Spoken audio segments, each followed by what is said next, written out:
Hello' বন্ধু-বান্ধৱীসকল, আপুনি শুনি আছে ইমেজিন পাৰ্ট 3। আগৰ এপিছডত আপুনি শুনিছিল যে লিঅ'ই জংঘলত লগ পোৱা ছোৱালীজনীক আকৌ এবাৰ লগ পায়, কিন্তু দুৰ্ভাগ্যক্ৰমে এটা ডকাইতে তাইক গুলি মাৰে। আৰু এতিয়া লিঅ' ছোৱালীজনীৰ কাষলৈ আহিল আৰু ছোৱালীজনীয়ে তাক তাইৰ ডায়েৰীখন দি ক'লে, এইখনৰ পৰা তোমাৰ সহায় হ'ব পাৰে। কথাখিনি কৈ ছোৱালীজনীৰ মৃত্যু ঘটিল। ইফালে পুলিচবোৰে ডকাইতটোক লৈ গুচি গ'ল।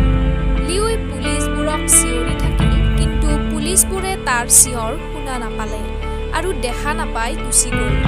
ডকাইতটোক কেনেকৈ ধৰিলে, কি কৰিলে, পুলিচবোৰৰ একোৱেই মনত নাথাকিল।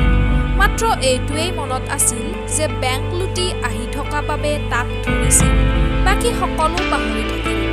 ইফালে লিঅ'ই ভাবিলে, পুলিচবোৰে তাৰ মাত শুনি ছোৱালীজনীৰ দেহটো আৰু তাক পুলিচ ষ্টেচনলৈ লৈ গ'লে তাৰ বহু বদনাম হ'লহেঁতেন আৰু মাকে মনত বহুত আঘাত পালেহেঁতেন। লগতে তাৰ বন্ধু-বান্ধৱীবোৰেও তাক কিবা বেয়া কামত জড়িত বুলি ভাবি সংগ নিদিলেহেঁতেন। কথাখিনি ভাবি থাকোঁতে ছোৱালীজনীৰ দেহটো তাৰ চকুৰ আগত ধূলি হৈ উৰি গ'ল। লিঅ' আচৰিত হৈ পৰিল। এতিয়া লিঅ'ৰ হাতত মাত্ৰ ছোৱালীজনীৰ ডায়েৰীখনহে থাকিল। ডায়েৰীখন সি মেলি চালে। তাত সি তাইৰ সম্পূৰ্ণ ঠিকনা পালে। তাত সি কিবা এটা বস্তুৰ সন্ধান পালে। ডায়েৰীখনৰ মতে সি গৈ থাকিল। কিছু সময় পাছত সন্ধান কৰা বস্তুটো পালে। তাৰ সন্মুখত এখন পাহাৰ আছিল। পাহাৰখনৰ নাম গুপ্ত পাহাৰ। ডায়েৰীখনৰ মতে সি এটা ডাঙৰ শিলৰ ফুটা এটাত সৰু শিল এটা ভৰাই দিলে আৰু এখন সৰু দৰজা খোল খালে। সি ভিতৰলৈ সোমাই গ'ল। লগে লগে দৰজাখন বন্ধ হ'ল আৰু লিঅ'ই ধপকৈ এটা শব্দ শুনিলে। কোঠাটো পোহৰেৰে ভৰি পৰিল। ডায়েৰীখনৰ মতে সেইটো কোঠা হ'ল ছোৱালীজনীৰ দেউতাকৰ লেবৰেটৰী, কিন্তু সেইটো দেখাত লাইব্ৰেৰীৰ দৰে কিতাপেৰে পৰিপূৰ্ণ। দেউতাকে ৰঙা পাহাৰখনত গোটেই কিতাপবোৰ পাইছিল। বহু হাজাৰ বছৰ আগতে দুজন মানুহে এই কিতাপবোৰ কোনো এজন মানুহক লৈ লিখিছিল। লিঅ'ৰ তাত থকা এটা কম্পিউটাৰত চকু পৰিল। সি ডায়েৰীখনৰ পৰা পাছৱৰ্ড চাই কম্পিউটাৰটো অপেন কৰিলে।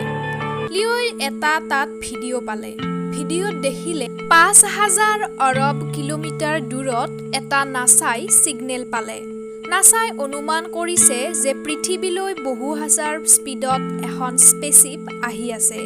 নাছাৰ বোধেৰে বহু সোনকালে ৫-৬ দিনৰ ভিতৰত স্পেচশ্বিপখন দেখা পোৱা যাব। নাছাই পৃথিৱীৰ সকলো দেশক সজাগ হ'বলৈ আহ্বান কৰে।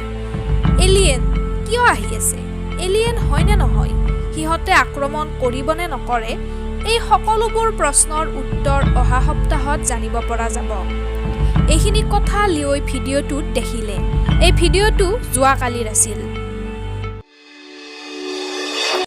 ছোৱালীজনী কোন?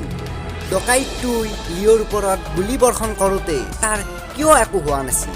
এলিয়েন কিয় আহি আছে? এই সকলোবোৰ প্ৰশ্নৰ উত্তৰ আপুনি পাৰ্ট 4ত শুনিবলৈ পাব। যদি আপোনাৰ এই কাহিনীটো ভাল লাগিল তেনেহ'লে লাইক কৰক আৰু শ্বেয়াৰ কৰক, আৰু পাৰ্ট 4 শুনিবলৈ ছাবস্ক্ৰাইব কৰক আমাৰ চেনেল।